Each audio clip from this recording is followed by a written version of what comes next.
Hello, everyone.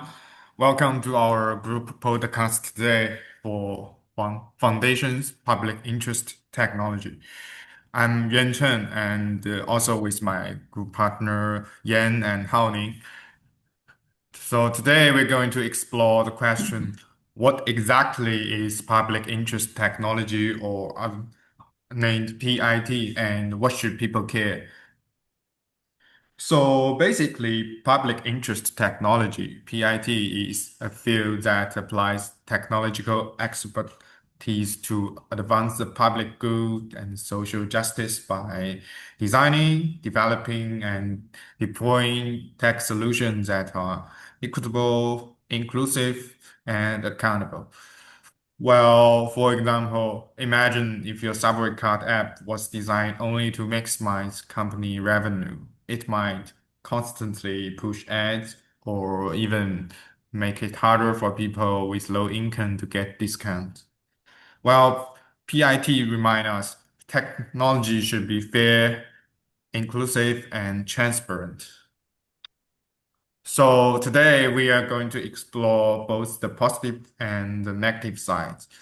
Some would say PIT bring fairness and innovation, while others might say that it has hidden risks.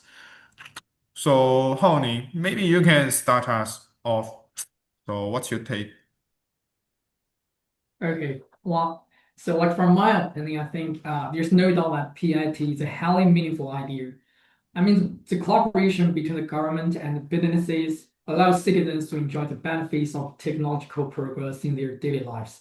And basically, it's a great beneficial for both city operational efficiency and the quality of life for citizens. And let me use a personal example. So when I just first arrived at NYU for orientation, I was surprised that my phone just automatically connected to the university's network, which called ID Room. This is a very relatable example for our audience. And imagine you need to visit another university for an event. You don't need to use your own mobile data, nor do you need to just frantically search for stuff to ask for like a Wi-Fi password and a Wi-Fi card. Or when you just want to study or look up any information or just we're trying to reply emails, you just need to find a nearby university and your computer will connect network automatically. And another example is when you just need to seek for help from a doctor or government office, you often find a small online chat window that allows you to have a preliminary conversation with the chatbot to triage your issue and get a basic solution. This reduces the pressure on staff and allows the person who eventually handles your case to address it more specifically and significantly improving the efficiency. Yes. Haoning's example about the Wi-Fi idiom also like rings a bell to me too. My previously university's Wi-Fi also like just automatically connect when I come to NYU, so it's really convenient for us. And I think when come to public interest technology, it's supposed to about using like design, data, delivery to make government service work better for people. And so on paper, it sounds straightforward. Design with human needs in mind, use real-time data to guide decisions and deliver service intuitively and improving as you go. But when we look closer, we see there are real challenges, gaps that keep, PLT from living up to its promise. One of the challenges I see is the public interest technologies needs multiple perspectives, but often doesn't have them. As Yuancheng has said, like the subway example, if the company just want to profit, then they're gonna hurt the general public, the low income. So, and in definition, I think PLT sits the intersection of technology, policy, and society.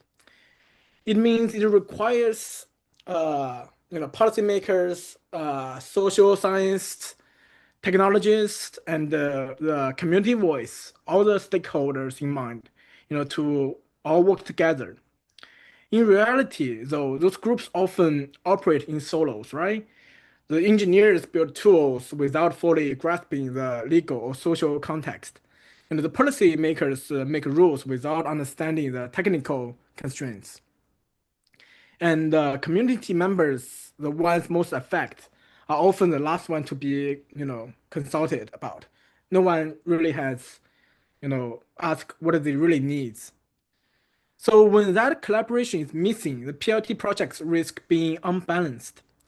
They might be technically clever but socially harmful, or politically ambitious but technically unworkable.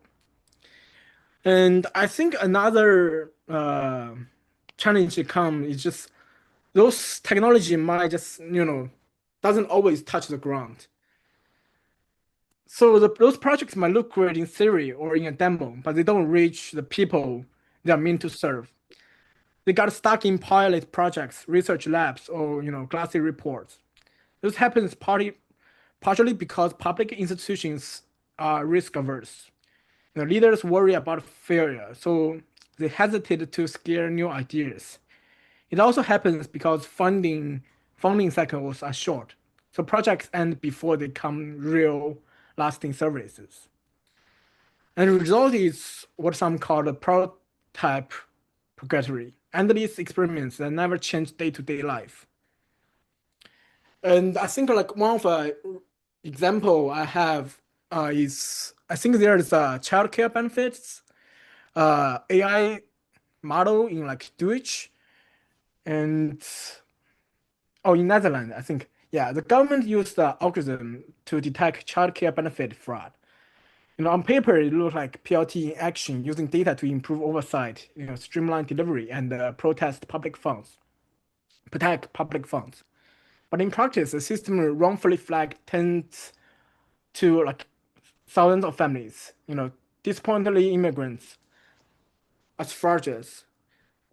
Families were forced to repay benefits they never stole, pushing many into financial ruin. Those kind of scandals become, national crisis. It shows that without transparency, safeguards, and genuine community input, the PLD can end up harming the very people it's supposed to help. So I think in general, PLT is a very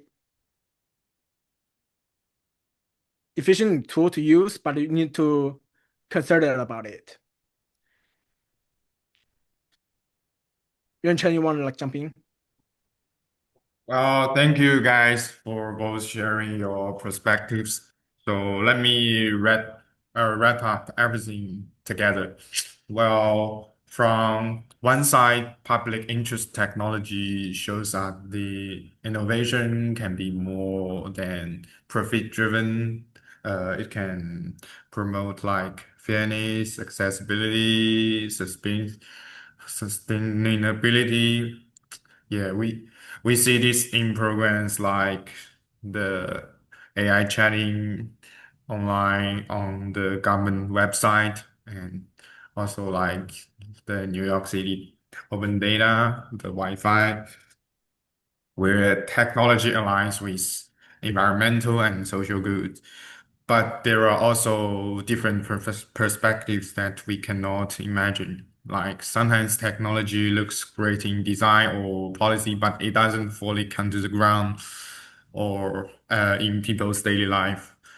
A system might exist, but if ordinary citizens can't use it easily, or if benefits doesn't reach vulnerable groups, then the public interest is not truly served.